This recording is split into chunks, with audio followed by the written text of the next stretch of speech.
तो आ गए आप लोग देवी और सज्जनों। आज के इस वीडियो में मैं चर्चा करने जा रहा हूं कर्क राशि के बारे में।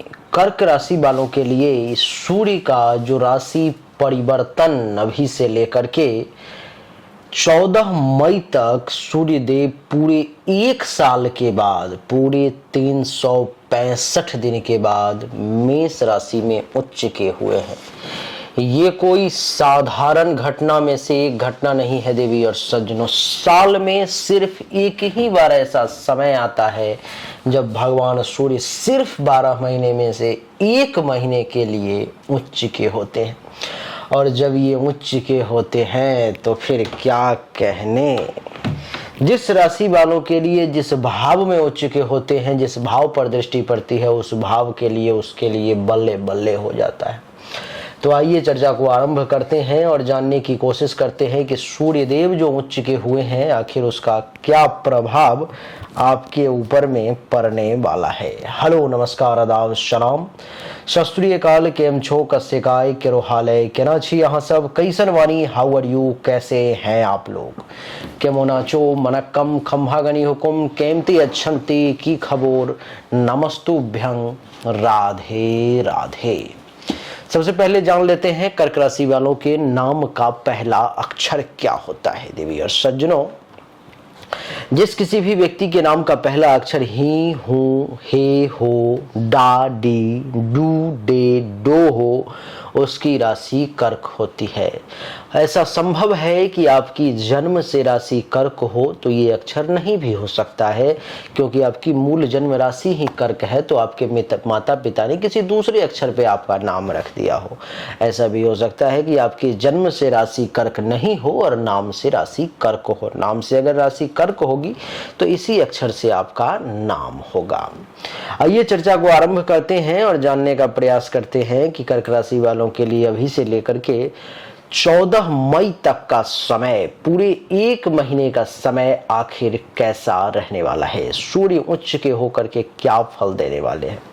कर्क राशि वालों के लिए कुंडली के 10वें भाव में सूर्य देव उच्च के हैं। कुंडली के 10वें भाव में सूर्य देव के उच्च के होने के कारण महर्षि कहते हैं कि इस समय में कर्क राशि वाले जातक को धन प्राप्ति का विशेष योग बन रहा है। कहीं ना कहीं से मोटा पैसा हाथ लग सकता है। स्वभाव आपका बहुत अच्छा रहेगा। मित्र का भी सुख मिलने का योग है। महर्षि ने यहाँ पे शब्द का प्रयोग किया, धन, स्वभाव, मित्र आदि सुख का भी योग है। यानी कि धन की प्राप्ति तो होगी ही, स्वभाव तो बढ़िया रहेगा ही, दोस्तों का सपोर्ट तो मिलेगा ही। इसके अलावा भी बहुत सारी चीजों के प्राप्ति का योग जो है सो आपके लिए बनता हुआ नजर आ रहा है। देवी और सज्जनों, इस समय में राज्य अधिकारियों और प्रतिष्ठित लोगों से भी आपकी मित्रता बढ़ती हुई नजर आ रही है। कर्क राशि वाले जातक को हायर लेवल की अथॉरिटी के साथ उठना बैठना हो सकता है, क्योंकि 10वें भाव में सूर्य उच्च का है। साधारण बात नहीं है, खेल नहीं है ये। और बड़े बड़े लोगों के साथ, प्रतिष्ठित लोगों के साथ आपका उठना बैठना, इस समय में उनके साथ आपकी दोस्ती जो है सो बढ़ती हुई नजर आ रही है। आपकी जानकारी के लिए बता दूं कि कर्क राशि वाले जातक को अभी से लेकर के 14 मई तक सज्जन व्यक्ति के द्वारा, अच्छे अच्छे लोगों के द्वारा भी विशेष लाभ का योग बनता हुआ नजर आ रहा है। प्रत्येक कार्य, जिस कार्य को भी करने की आप कोशिश करेंगे, महर्षि कहते हैं कि सूर्य के उच्च के 10वें भाव में होने के कारण प्रत्येक कार्य में आपको सफलता प्राप्ति का योग है। प्रत्येक कार्य, जिस कार्य को भी करने की कोशिश करेंगे, पदोन्नति का सुअवसर भी आपको प्राप्त होगा। प्रमोशन वगैरह मिलने के योग हैं आपको। और इस समय में आपके मान सम्मान में चार चांद लगेगा। गौरव तथा प्रताप में भी वृद्धि के विशेष योग आपके लिए दिखाई दे रहे हैं। 10वें भाव में सूर्य देव हैं तो महर्षि कहते हैं कि कर्क राशि वाले लोग अभी से लेकर के 14 मई तक बड़े प्रतापी कहलाएंगे।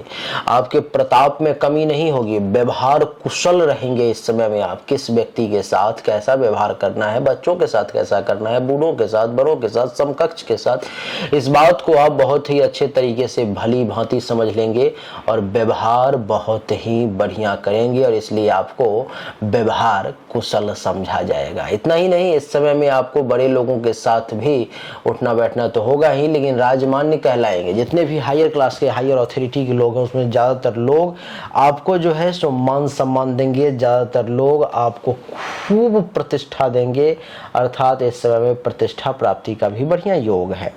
और आपको बता दूं कि जो लोग एमपी, एमएलए, सांसद वगैरह हैं और मंत्री बनने की ख्वाहिश रख रहे थे, इस समय में अगर ऐसा कुछ भी होने वाला है तो आपके मंत्री बनने का योग जो है सो बन रहा है। आपके लिए रास्ता इस समय में मंत्री बनने का खुलता हुआ नजर आ रहा है। आपके लिए जानकारी के लिए बता दूं कि इस समय में कुंडली के 10वें भाव में सूर्य के बैठने के कारण इस समय में आपकी उदारता भी बढ़ती हुई नजर आ रही है। आप काफी उदार कहलाएंगे, ऐश्वर्य संपन्न भी कहलाएंगे। आपके ऐश्वर्य में आपकी धन दौलत संपत्ति, अगाध संपत्ति की प्राप्ति का योग बनेगा, ऐश्वर्य संपन्न कहलाएंगे। और ऐसा नहीं कि सिर्फ धन की प्राप्ति होगी, समाज में लोग भी आपको मानेंगे, आप लोकमान्य भी कहलाएंगे। देवी और सज्जनों, यहाँ से सप्तम दृष्टि कुंडली के चौथे भाव पर में पड़ेगी और कुंडली के चौथे भाव पर में पड़ने के कारण महर्षि कहते हैं कि इस समय में आपको माता का भी सुख प्राप्त होगा, लेकिन सामान्य सुख प्राप्त होगा। इतना ही नहीं, इस समय में आपको वाहन का सुख भी अच्छा खासा प्राप्त होगा। हो सकता है मन पसंद गाड़ी चलाने का अवसर मिल जाए और आप देखेंगे कि इस समय में अगर किसी ने आपके स्वाभिमान पर ठेस पहुंचाने की कोशिश की, वो बच नहीं पाएगा। आपके स्वाभिमान से खेलने वाला व्यक्ति आपके स्वाभिमान के सामने टिक नहीं पाएगा, क्योंकि आप बर्दाश्त नहीं करेंगे उसकी बातों को। आपके स्वाभिमान को अगर धक्का देने का प्रयास किया गया, उसे चोट पहुंचाने की कोशिश की गई, तो ये बर्दाश्त नहीं होगा। तो देवी और सज्जनों, यही छोटी सी वीडियो थी कर्क राशि वालों के लिए, जिसमें हमने आपको बताने का प्रयास किया कि आपके लिए आखिर सूर्य का जो 1 साल के बाद पूरे 1 महीने के लिए उच्च का होना है, ये किस मामले में बढ़िया तो किस मामले में खराब रहेगा।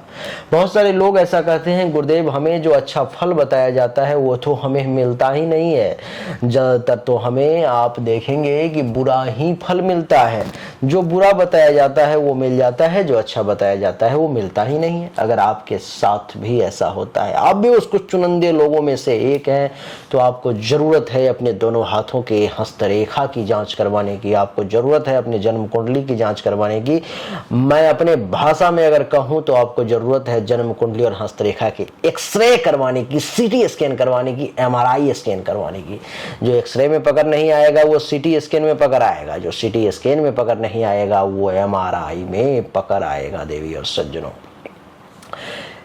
एक्सरे कोई छोटा सा नीचे लेवल का पंडित भी कर सकता है, सीटी स्कैन थोड़ा सा जो बढ़िया होगा वो करेगा, और एमआरआई कराने के लिए तो हमारे जैसे लोगों के पास ही आपको आना पड़ेगा, क्योंकि हायर लेवल की रिसर्च जिसके पास डीप नॉलेज है वही कर पाएगा। अगर आप मुझसे जानकारी चाहते हैं तो सामने व्हाट्सएप नंबर दिया गया है 7062757996।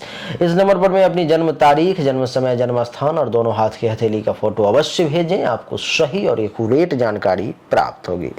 उम्मीद करता हूं कि आपको हमारा ये छोटा सा वीडियो पसंद आया होगा, अच्छा लगा होगा। अगर आपको अच्छा लगा, पसंद आया तो इस वीडियो को लाइक करें, शेयर करें, चैनल को सब्सक्राइब करके इसके बेल आइकन के बटन को दबा दें। एक बार फिर से आप सभी का बहुत बहुत धन्यवाद। Thank you so much. जय हिंद, वंदे मातरम। बोलिए राधे राधे।